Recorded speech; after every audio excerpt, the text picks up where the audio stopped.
We've got Bills going to Jacksonville to take on the Jaguars. Bills are 1-point road favorites. The over-under is 51.5 here. Joel, why do you think this game is so tough to predict? I think my main prediction here is it's just going to be weird.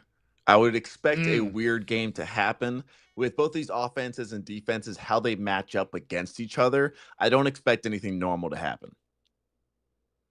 I think that is completely fair. And actually, the way I want to use that to transition into why I think this is so weird and why I think something that I think is probably flying under the radar right now. This Jags defense is awesome.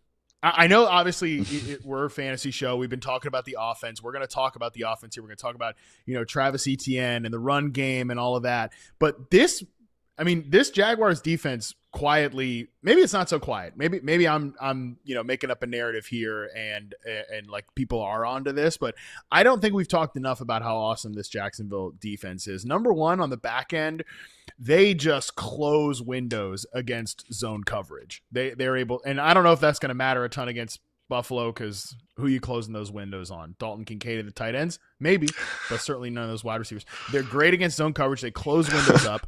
But even the run defense as well is really, really good. They've been good over the course of the season. In the back half of the year, this team ranks third in EPA per play allowed, so since week 10, and fourth in success rate. It's one of the best defenses in the league, Joel, and I don't think it gets enough credit for that. I would agree on both of those in terms of not getting enough credit. Partially, I think it's just because, perception with Jacksonville and the big talk is with Liam Cohen, with Trevor Lawrence. Mm-hmm. There's so much to talk about with this offense, and it's been fun to watch. And they got Travis Hunter on offense before his injury. Everyone was talking about Brian Thomas, whatever it was all offense, offense, offense. And there isn't any huge, their best player is a linebacker. So it's not like that star corner that everybody loves talking about, that star edge rusher that everyone loves talking about. So I feel like, there's a little less talk about this defense, but they have been pretty incredible. Yeah, Josh Hines-Allen was really kind of quiet in the first half of the year, but he's come on late in the year. So it really is a group that's been led by Devin Lloyd, who has, wire to wire, been one of the best linebackers in the league this year. I think he probably should get some All-Pro consideration, but it's just been a great unit over there with Anthony Campanelli, a defensive coordinator, by the way, that I knew nothing about heading into the season. No idea, right? Didn't know much about him at all. He was like a linebackers coach for the Green Bay Packers. Didn't even know what the relationship was with Cohen for him to have landed on Campanelli as the hire. But he's been awesome. He's got a lot of energy. This team plays with a lot of energy. As we're showing on the screen right now, they've led the NFL in rush defense for the first time ever, I believe was the stat we had there from the Jacksonville PR. Here we go. Jacksonville finished the season leading the league in rush defense for the first time in team history, allowing a franchise low 85.6 rushing yards per game. The Jags are the third team since 2000 to not allow a 75-yard rusher in a single game for an entire season, which leads me to one of the props I like in this game. I think James Cook over under 101.5 rushing yards here. I'll take the under on James Cook rushing yards here, which I don't know, Joel, if James Cook can't get off here for a big game on the ground, what do the Bills do from an offensive standpoint to hang in this game? They usually try that. Obviously, he's leading the league in the rushing. They're third in run play percentage, so they are very much a rushing team. It'll be interesting because Cook is very team dependent. When they're winning games, he's doing incredible. But a lot of times when they are losing games, gets away from him in terms of the game script, and he's maybe not as efficient. He kind of goes as the Buffalo team goes. Jacksonville, they also have allowed the fewest carries against them. So that's part of the reason that they're number one again as a rushing defense, is just because people aren't running against them. So Buffalo, it'll be an interesting one. They have a super slow pace of play. So James Cook, I don't love predicting him game to game, but when you said 101 rushing yards, I was like, oh, I'm kind of surprised it's up to 101. I would, agree with you there in terms of the under there. I think it's obviously, just as you mentioned, he leads the NFL in rushing yards. It's an easy one to put a big number on, but yeah, man. I mean, I do think that we've got a pretty good situation here coming in where Jacksonville can shut down this run game, or at least limit it in terms of the run game. And when we get in that situation, we're going to just have to have Josh Allen go completely nuclear in this one. I do wonder about the health of his foot. I know obviously he's I believe he's off the injury report, or he's been like a full participant in practice. So you still have to wonder like how healthy he is here. We're showing the stats on the screen right now. Playoffs: 8.6 rushes per game, 51.4 yards per game. This is from Ian Hartitz. In the regular season, it's 6.8 rushes per game, 37 rushing yards. Obviously when the playoffs come, that's when Josh Allen really goes crazy here. I think you could look at some Josh Allen over-unders in this one, because otherwise, ninth fewest yards per target allowed to tight ends, Jacksonville's defense. Third fewest yards per target allowed to wide receivers. Like I said, this is a really good defense, so they're going to have Josh Allen go berserk here. I have no idea which wide receiver the rotation is going to look like there, so very interested to see what this Bills offense can do against a good Jacksonville defense. But let's flip it over to the other side here. When you're looking at the Jaguars offense, what do you got from a notes perspective with this matchup? I feel like there's a big indicator on how this could go in terms of it getting weird. So the two props that I have, under 33 and a half passing attempts for Trevor Lawrence, and then over 82 and a half scrimmage yards for Travis Etienne, who's been super explosive.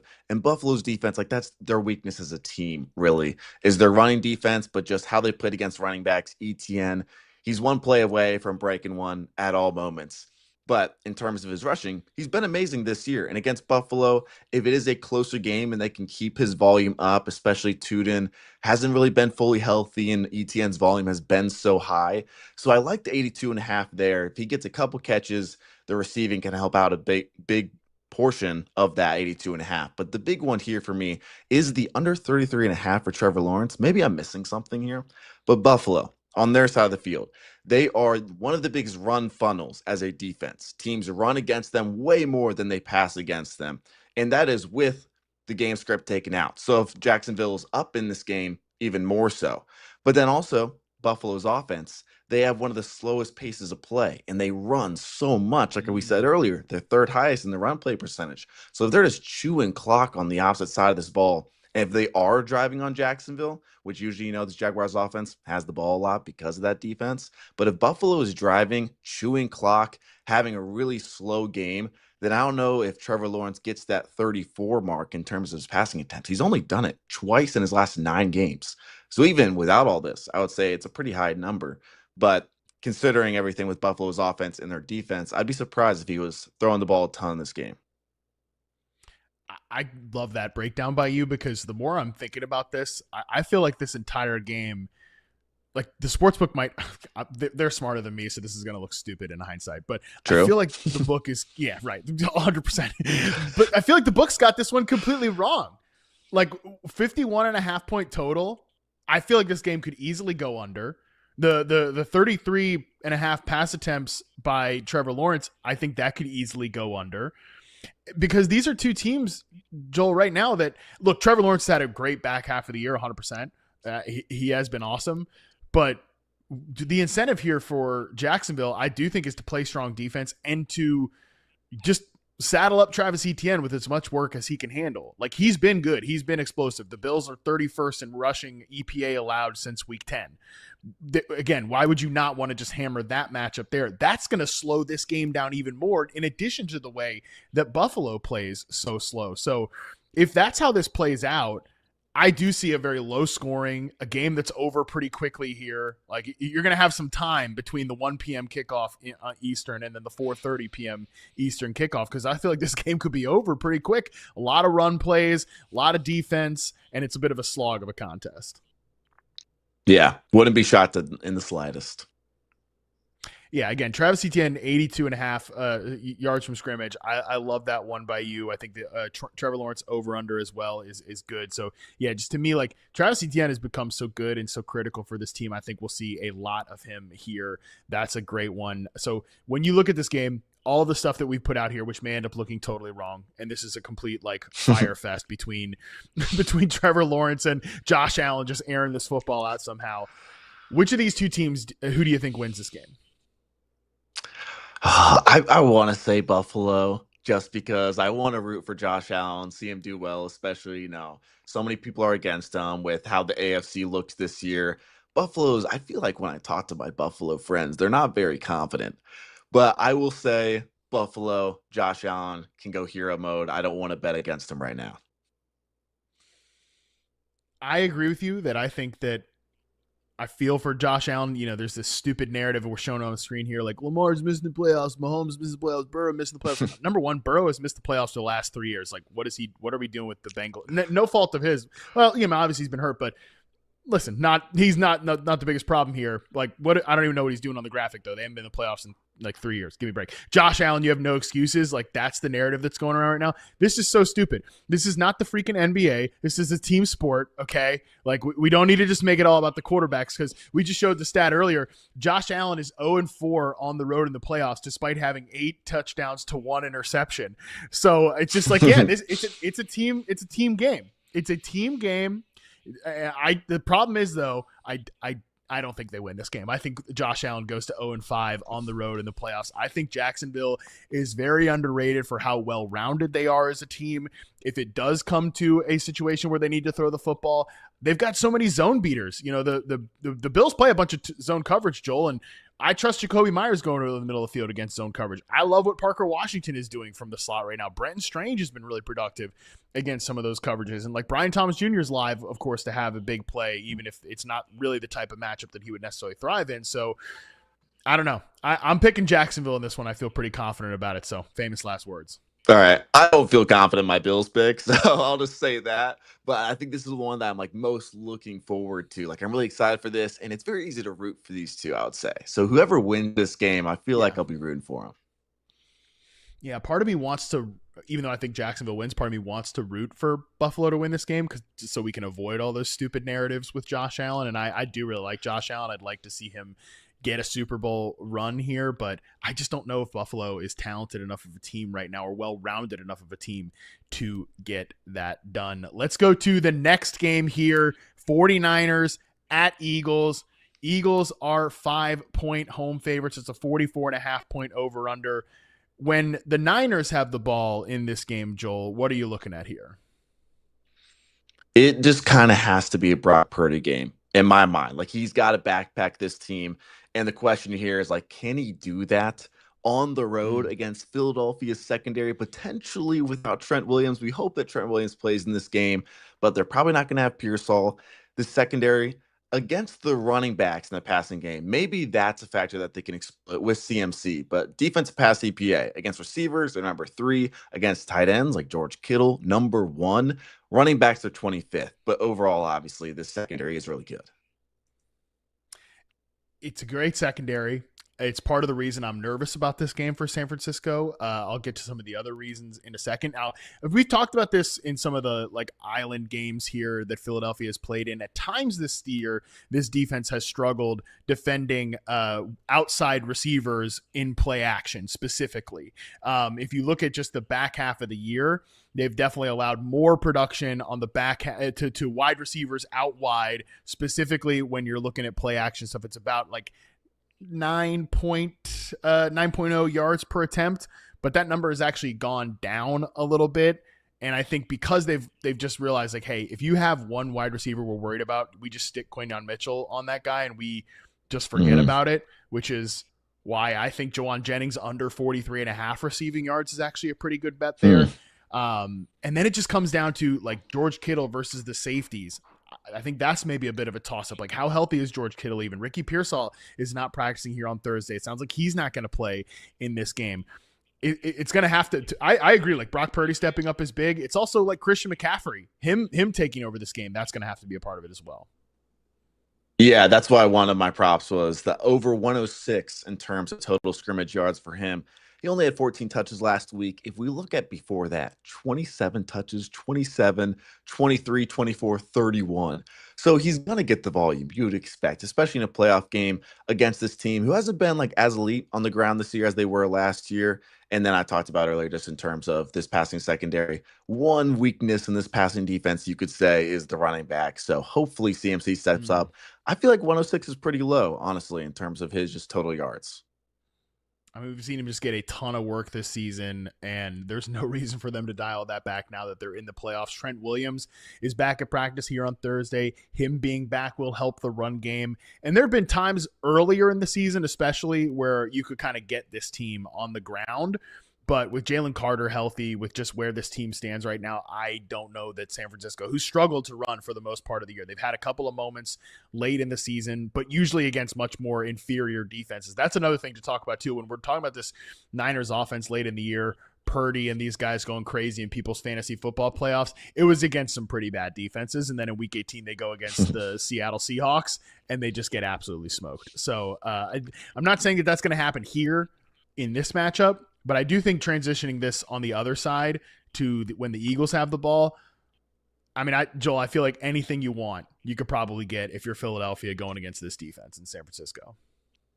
Yeah, I was talking to a good friend of ours, Aaron Tan, big 49ers fan, Yahoo Social. He is not very confident in terms of this defense being able to stop Eagles. In terms of asking about this, he's like, pretty much everyone's overworks here. I like Saquon in terms of 18.5 carries. Yards, fine, don't mind it. But in terms of this team in general, I think the Eagles try to control this game. And I think it's one of those where if they are getting their way against the 49ers, they're going to want to continue to run it. And this is a mark that Saquon usually hits. Like, they're favorites, they're at home. So I think it's one of more of those. If they can control the game, get them 20 carries, wouldn't be shocked. Not at all. I think they could absolutely just, kind of grind it out with Saquon. But I also think that they're going to find a lot of explosive plays through the passing game as well. You look at this Niners defense, which, look, Robert Saleh is getting a lot of head coaching interviews right now, as he should. He's done a fantastic coaching job around a very banged up San Francisco 49ers. I mean, they're still suffering injuries here as we get through here the end of the season. But obviously, Fred Warner, Nick Bosa, not having those guys, that's been the biggest thing here. Structurally, this is a team that plays a lot of cover three, so it ends up being a lot of single high situations, fourth most cover three percentage from week 12 on. But they're also one of the worst teams when they get into single high looks. They give up the eighth most points per drop back when they get into two high looks as well. So that's what I'm saying. Like, anything that they want, Philadelphia, I think they can end up getting it here, even if the offense does have its problems and is poorly designed. I could see San Francisco end up winning this game just because I don't really trust the Eagles. At the same time, though, like, I was looking at A.J. Brown over 100 yards in this game, getting this one up a little bit. It's plus 275. I do feel like A.J. Brown can rip off some plays against that cover three kind of base defense that San Francisco has, because those are usually the looks where it's ISO'd up on the outside, and Jalen Hurts and A.J. Brown usually go to work there. Yeah, I think I would rather take alternates too. I like that pick just because of that alone. Like, A.J. Brown as a player, he can come out and have 9 receiving yards, but he's usually not getting right at his projected line. He's going to go way under or way over. So I like that spot, especially what you pointed out about their single high looks, everything like that. AJ can do well against that. I'm really excited to watch this game, but it sounds like we're both pretty convinced the Eagles win this one, or am I misreading you there? Yeah. I feel like I haven't had much fun watching the Eagles this year. So that's part of me where it's like watching their offense. I'm not having a good time, but I think they win. So that's, I think, makes it even more disappointing. It's like when you're watching a product on the field and you're like, they have so much talent and it's just not pretty to watch, but they win, so I have to watch them next week. So I think that's where I'm leaning. So Eagles, yes, but I probably won't be happy.